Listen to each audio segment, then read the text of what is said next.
할렐루야, 사랑하는 성도 여러분, 한 주간 동안 잘 지내셨습니까? 오늘 말씀은 마가복음 6장 30절로부터 44절 말씀입니다. 마가복음 6장 30절로 44절. 오늘 말씀은 오병이어 떡빵 5개와 물고기 2마리로 5천 명을 먹인 사건을 기록한 말씀입니다. 저는 이 본문을 가지고 2번에 걸쳐서 말씀을 전하려고 합니다. 오늘은 첫 번째 시간으로 목자 없는 양이라는 제목으로 말씀을 전하도록 하겠습니다. 여러분, 세상을 살다 보면 중요한 일들이 많이 있죠. 근데 저는 그 중에 하나가 만남이라고 생각을 합니다. 우리가 수많은 사람을 만나는데 인생이 행복하게 되기 위해서는 좋은 만남이 있어야 됩니다. 다른 말로 하면 좋은 사람을 만나야 한다는 것입니다. 좋은 친구를 만나야 되고, 또 좋은 부모를 만나야 되고, 또 좋은 배우자, 또 좋은 상사, 또 좋은 지도자, 또 신앙생활에 있어서는 좋은 목사를 만나야 그 인생이 행복하고 잘 살 수 있게 되는 것입니다. 여러분, 예수님은 정말 좋으신 분입니다. 그래서 이 예수님을 만나는 것은 그 사람에게 일생일대의 축복입니다. 이분을 만나면 인생이 변합니다. 팔자가 바뀝니다. 그래서 누구나 이 예수님을 만나야 하고 이 예수님을 만나는 복이 있어야 합니다. 오늘 말씀을 통해서 우리는 예수님이 왜 좋으신 분인가 배울 수 있습니다. 예수님이 사람들을 어떻게 행복하게 만들어주고 또 예수님이 사람들을 어떻게 대하셨는가 그것을 볼 수 있습니다. 근데 예수님은 우리도 예수님 자신과 같이 좋은 사람, 좋은 부모, 좋은 지도자가 되기를 원합니다. 이런 좋은 사람이 되기 위해서는 우리가 예수님을 잘 배우고 잘 알아야 합니다. 오늘 말씀을 통해서 좋으신 목자 대신 지도자 대신 예수님을 잘 배우고 우리도 예수님과 같은 좋은 사람이 되기를 축원합니다. 30절, 31절을 보겠습니다. 이 30절 보기 전에 이 앞부분을 보면 예수님께서 12제자를 둘씩 짝을 지어서 전도 여행을 보내는 것을 볼 수 있습니다. 여섯 팀이 나가서 사역을 했는데 이들의 사역은 정말 대단했습니다. 온 이스라엘이 떠들썩하고 또 심지어 헤롯 대왕이 놀랄 정도로 큰 역사가 있었습니다. 전도 사역을 다녀온 제자들이 예수님에게 자신들이 행한 일과 또 전한 말씀에 대해서 보고를 했습니다. 아마 6팀이 서로 자신들의 간증을 하느라고 정신이 없었을 것 같습니다. 또 제 아들이 침을 튀어가면서 연락에 자신들이 했던 사역을 자랑하고 뽐냈을 것 같습니다. 그런데 예수님께서 가만히 보니까 제 아들에게 휴식이 필요한 것을 알았습니다. 그동안 그들이 사역을 하느라 제대로 먹지도 못하고 쉬지도 못했을 것입니다. 또 사역 이후로 몰려드는 수많은 사람들로 인해서 식사할 겨를도 없었다고 했습니다. 정말 많은 사람들이 이전보다 더 많은 사람들이 귀찮을 정도로 예수님과 제자들을 따라다니고 또 몰려왔습니다. 이렇게 계속 가다가는 제자들이 피곤해서 쓰러질 수밖에 없을 것 같습니다. 자, 32절을 보십시오. 32절을 보면 이에 배를 타고 따로 한적한 곳에 갈새. 예수님이 쉼이 필요한 제자들을 배에 태워서 사람들이 없는 한적한 곳으로 갔습니다. 그것은 현재 제자들이 있는 가버나움 도시 반대쪽에 있는 베세다 지역이었습니다. 육로로 가면 사람들이 따라오고 또 사람들의 이목이 집중되기 때문에 배로 제자들을 데리고 베세다 지역으로 떠나게 되었습니다. 오랜만에 사역을 멈추고 한가하게 배를 타고 소풍을 떠나는 제 아들의 마음이 어떠했겠습니까? 매우 즐거웠을 것 같습니다. 13명만 모여서 바베큐도 하고 게임도 하고 놀고 쉬고 먹고 얼마나 좋겠습니까? 우리 어릴 적 초등학교 때 소풍을 가기 전날 밤에 느꼈던 그런 감정을 아마 제 아들이 느끼고 흥분하고 있었을 것 같습니다. 그런데 이들의 기대와 생각은 어긋나고 말았습니다. 그들의 잔치에 초를 치는 사람들이 있었습니다. 자, 33절을 읽어보겠습니다. 33절. 그들이 가는 것을 보고 많은 사람이 그들인 줄 안지라. 모든 거울로부터 도보로 그곳에 달려와 그들보다 먼저 갔더라. 예수님과 제 아들이 배를 타고 떠나는 것을 사람들이 보고 말았습니다. 사람들은 이들이 배를 타고 떠나면 아마 제 아들이 예수님과 어디 가시나 보다, 할 일이 있나 보다 하고 그냥 따라오지 말았어야 합니다. 그런데 이들은 떠나는 배가 어디로 가는지, 가는 데가 어디인지, 어디에서 멈출지, 그러면서 우리도 거기까지 따라가야지 하며 쫓아왔습니다. 갑자기 배를 구할 수도 없고 그 많은 사람들이 배로 갈 수도 없기 때문에 이들은 멀리 가는 배를 바라보고 뛰기 시작했습니다.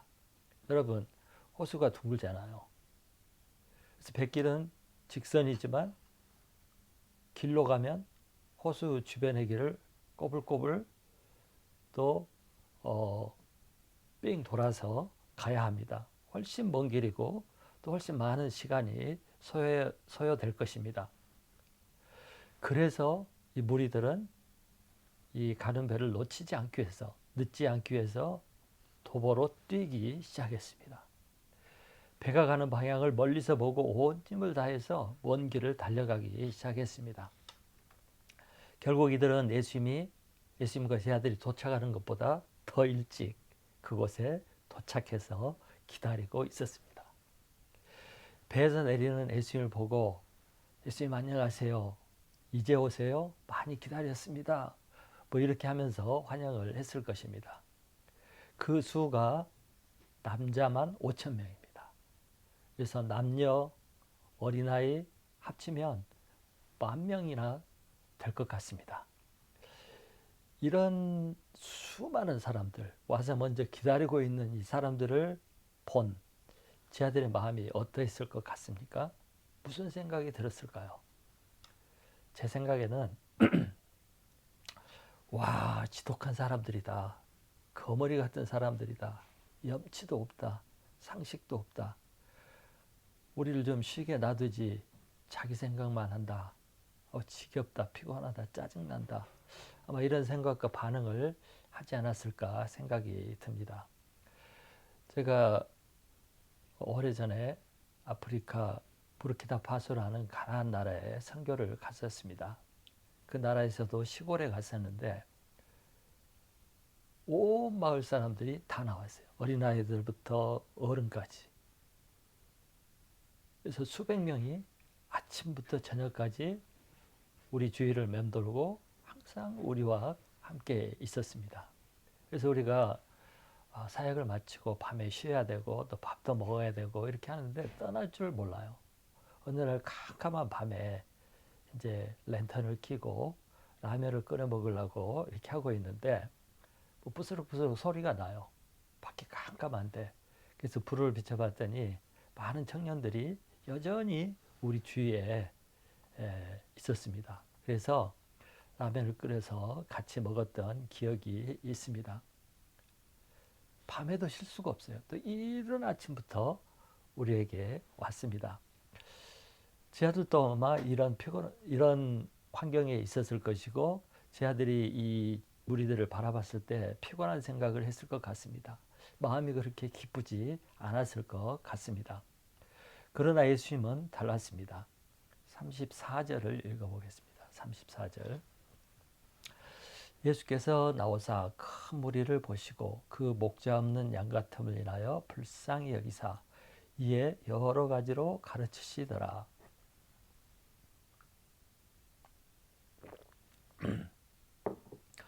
예수님은 자신을 기다리고 있는 이 철거머리 같은 찰거머리라요. 무리들을 볼 때 짜증을 내거나 부담스럽게 여기거나 그렇지 않았습니다. 오히려 예수님은 이 무리를 보고 불쌍히 여겼다고 했습니다. 본문에 한국말로 그냥 불쌍히 여겼다고 나오지만 한국말은 예수님이 느끼고 있는 그 마음을 충분히 표현하지 못하고 있습니다. 이 본문 성경에서 말하는 불쌍히 여기다는 말은 영어로 compassion인데요. 마음이 찢어지게 아픈 상태. 상대방을 바라볼 때 너무 불쌍해서 마음이 찢어지게 아픈 그런 상태를 말하고 있습니다. 그래서 이 의미는 상대방의 고통을 내가 같이 느끼는 것을 말합니다. 예를 들어서 병들어 신음하고 있는 자식을 바라보는 그 어머니, 부모의 마음과 같은 그런 상태를 말합니다. 예수님 무리들을 볼 때 이런 아픈 마음이 들어서 불쌍히 여기신 겁니다. 그러면 예수님께서 왜 무리를 보고 그렇게 마음 아파했을까요? 그들이 병들어서요? 아니면 돈이 없어서? 아니면 귀신 들려서? 아니면 가진 것이 없고 못 배워서 불쌍히 여겼을까요? 그렇지 않습니다. 34절을 다시 보시기 바랍니다. 예수님이 그들을 보고 마음 아파하고 불쌍히 여긴 것은 목자 없는 양과 같았기 때문이라고 말하고 있습니다. 성경에는 목자 없는 양이라는 표현이 여러 번 나옵니다. 여러분, 목자가 없는 양이 얼마나 불쌍한지 아시나요? 양이라는 동물은 참 신기하게도 목자가 없으면 죽은 목숨입니다. 우선 양들은 매우 미련하다고 합니다. 그래서 혼자서는 집을 잘 찾아올 수도 없습니다. 또 양은 근시여서 멀리 보지를 못합니다. 눈앞에 있는 것밖에 보지를 못해요. 어디에 좋은 풀이 있는지, 또 어디에 물이 있는지, 어디에 나쁜 짐승이 있는지 보지를 못합니다. 벼랑이 있어도 그것을 알지 못하고 그냥 가는 동물이 양입니다. 또 양은 다리가 매우 짧아서 빨리 뛰지도 못합니다. 사나운 짐승이 오면 도망을 쳐야 되잖아요. 근데 도망도 못 칩니다. 또 양은 뿔이 없어요. 그래서 공격할 싸울 뿔이 없어요. 이기지 못하죠. 자신을 보호할 수가 없습니다. 그래서 이 양은 여러모로 목자가 없으면 생존할 수 없는, 죽을 수밖에 없는 그런 존재입니다. 그래서 양은 목자가 절대로 필요합니다. 목자가 있어서 목자가 좋은 풀밭으로 데려가야 되고, 또 물이 필요하면 물가로 인도를 해줘야 됩니다. 또 하루 일과가 끝나면 그들을 데리고 양우리로 집으로 데려와야 합니다. 또 사나운 짐승이나 해치려는 짐승이 있으면 목자가 이들을 지키고 보호해 주어야 합니다. 그래서 목자가 없는 양은 사는 것이 아닙니다. 그 인생이 아니죠. 그 양의 삶이 끝장나는 것입니다. 그래서 목자 없는 양은 불행한 거죠. 목자 없는 양이라는 것은 부모가 없는 어린 자식과 같은 모습입니다. 부모가 없는 고아, 어린 자식들 얼마나 불쌍합니까? 양에게 있어서 목자는 인도자고 보호자고 필요를 제공해주는 존재고 생명과 같은 존재입니다. 그런데 이스라엘 백성들이 바로 이런 목자가 없는 양과 같은 존재였습니다. 예수님이 그들을 보고 마음이 찢어지게 아픈 이유는 그들이 뭐가 없어서가 아니라 이런 그들을 자식처럼 돌봐줄 목자가, 지도자가 없다는 것이었습니다. 그것이 너무나 예수님의 마음을 아프게 했습니다. 이스라엘 백성들은 식민지 지배 아래 경제적으로, 정치적으로, 종교적으로 고통을 받고 있었습니다. 가난, 질병, 착취, 억압, 공포 이런 것으로 제대로 행복한 삶을 살 수가 없었습니다. 그런데 이런 이들을 도와주고 인도해주고 보호해주고 이끌어줄 그런 지도자가 없는 것이었습니다. 그래서 목자 없는 양처럼 불쌍했던 거죠. 그래서 예수님은 이들을 도와주었습니다. 저는 오늘 말씀을 통해서 몇 가지를 생각해 볼 수 있었습니다. 세 가지를 생각해 보았습니다. 첫째로, 방황하고 병들고 고통받는 사람들에게 돌봐줄 목자가 필요하다는 것입니다. 우리 인생들은 목자가 필요하다는 것입니다. 예수님은 찾아온 이들을 돌봐야 할 사람들, 곧 목자 역할을 해야 할 사람들은 정치 지도자, 종교 지도자들이었습니다. 예수님을 찾아온 이들, 이스라엘 백성들, 이들을 원래 도와줘야 할 사람들은 정치 지도자, 종교 지도자들이었다는 거죠. 그런데 종교 지도자들인 제사장들, 바리새인들, 서기관들 대부분 위선자였습니다. 백성들에게 군림하고 또 사람들을 무시했습니다. 자기들만 잘 먹고 잘 살았습니다. 자신들의 큰 것만 자랑하고 그렇지 못한 사람들을 무시했습니다. 또 정치 지도자였던 헤롯 왕은 향락과 죄에 빠져 있었습니다. 불의하고 불법한 자였습니다. 백성들을 개돼지로 여기는 그런 정치 지도자였습니다. 사람의 생명을 우습게 여기는, 사랑하지 않는 그런 사람들이었습니다. 의로운 세례 요한을 목베어 죽였습니다. 또 당시 로마 제국과 파견된 로마 총독에게는 식민지 백성들은 착취의 대상이었습니다. 유용물이었습니다. 자신들의 이익을 위해서 이용하는 그런 대상이었습니다. 그들은 그래서 이 종교 지도자들, 정치 지도자들, 이들은 목자가 아니었고 오히려 양을 잡아먹는 이리와 같은, 하이에나와 같은 그런 존재들이었습니다.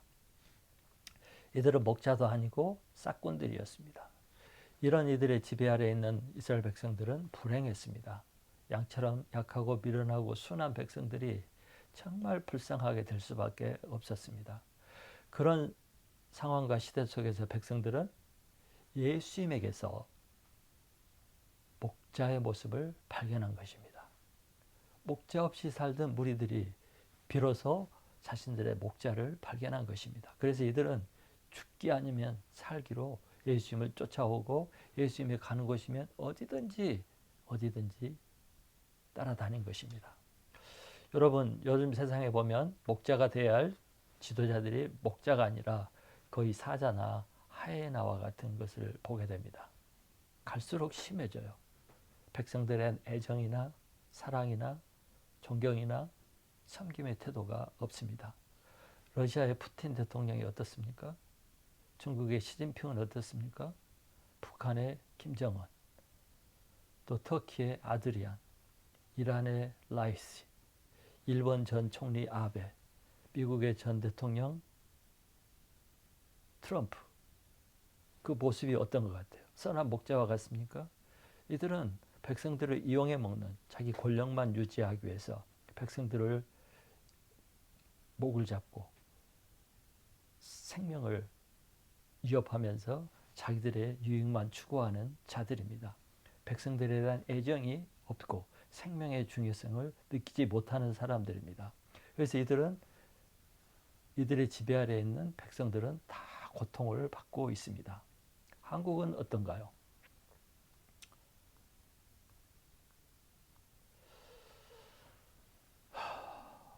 또 독일이나 캐나다나 또 유럽이나 잘 살고 있는 나라 사람들은 다 행복하고 즐겁고 평안할까요?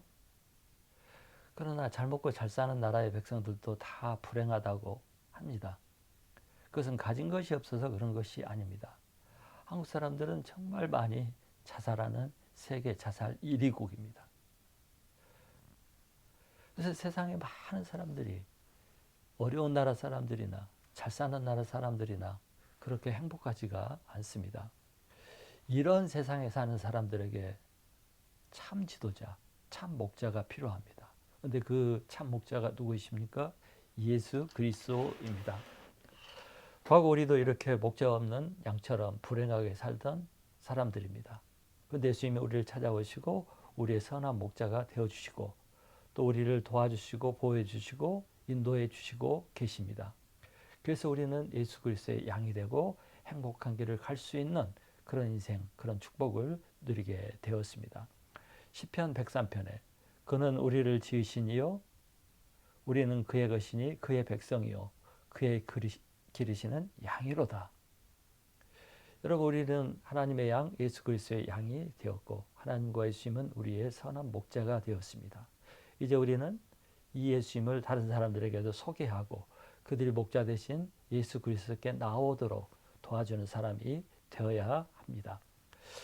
또 두 번째로 배울 것은 사람들의 입장을 이해하면 사람들이 다 불쌍하게 여겨집니다. 아마 제 아들은 자신들의 입장만 생각했을 것입니다.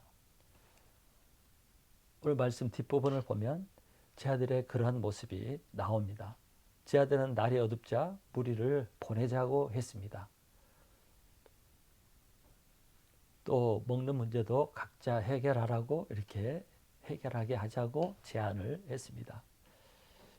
이 제 아들에게는 예수님과 같은 마음이 없었습니다.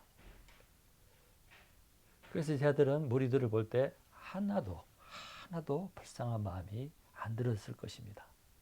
오히려 이 끈질긴 무리들을 바라볼 때 짜증나고 그래서 화가 나고 또 그래서 불평이나 하고 있었을 것 같습니다. 쉬기 위해서 강국까지 따라온 이 상식이 없고 예의도 없고 무식하고 이기적인 자기중심적인 이 뻔뻔한 사람들을 볼 때 얼마나 싫고 미웠겠습니까? 짜증났겠습니까?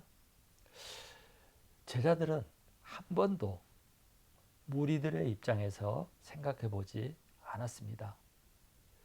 제자들은 예수님과 24시간 함께하는 축복을, 특권을 가진 사람들입니다. 그럼에도 불구하고 예수님을 만나고 싶고 예수님을 한 번이라도 만져보고 싶고 같이 있고 싶고 하는 이 무리들의 입장을 이해하지 못했습니다. 여러분, 사람들을 이해하고 사람들을 사랑하고 또 불쌍히 여기려면 남의 입장에 서 보아야 합니다. 상대방의 입장에서 생각을 해 보아야 그 사람을 이해하고 그 사람을 사랑할 수가 있습니다. 내 입장과 또 내 중심적으로만 생각하면 절대로 남을 이해할 수가 없고 받아들일 수도 없습니다. 그래서 영어로 이해한다는 말이 understand입니다. under, 아래, stand, 선다. 남 밑에, 남 아래 설 때, 남의 입장에 설 때 비로소 그 사람을 이해할 수 있게 됩니다. 왜 그 사람이 그렇게 하는지 이해할 수가 있습니다. 그러면 그 사람을 이해하고 받아들이고 용서하고 사랑할 수가 있습니다. 상대방이 이상하게 행동하고 또 이상하게 말하고 좀 마음에 안 들게 해도 그 사람을 이해하면 그것을 받아들일 수가 있는 것입니다. 예수님이 피곤하고 지치고 쉬고 싶고 자고 싶고 편하고 싶은 자신의 입장에서 무리를 바라보지 않았습니다. 예수님은 저 사람들이 왜 이렇게 쫓아올까? 왜 나를 이렇게 필요로 할까? 왜 이렇게 절박하고 치열할까? 그들의 입장에서 그 이유를 생각해 보았습니다. 그렇게 생각하고 바라보니까 그들이 이해가 되었습니다. 이해가 되니까 너무 불쌍해서 눈물이 나고 너무 불쌍해서 그들을 받아주고 품어주고 돌봐줄 수가 있었던 것입니다. 불쌍히 여기다. 이 한국말로 불쌍히 여긴다. 오늘 본문에 나오는데 이것이 영어로는 compassion입니다. compassion. compassion은 두 개가 합쳐져 있는데 come하고 passion입니다. passion은 고통이에요. come은 together, 같이, 함께 이런 뜻입니다. 그래서 이 고통한다는 이 compassion의 뜻은 결국 상대방의 고통을 동참한다. 상대방의 고통을 나도 느낀다 하는 그런 뜻이 됩니다. 이것이 불쌍히 여긴다는 뜻입니다. 여러분, 십자가가 무엇입니까? 예수님께서 우리 입장에 서신 것이 십자가입니다. 죄로 인해서 저주와 심판을 받을 우리를 보니 너무 불쌍해서 그대로 있을 수가 없어서 그 자리를 대신한 것이, 예수님이 그 자리에 서신 것이 바로 십자가입니다. 우리가 너무 불쌍해서 그렇게 하신 것입니다.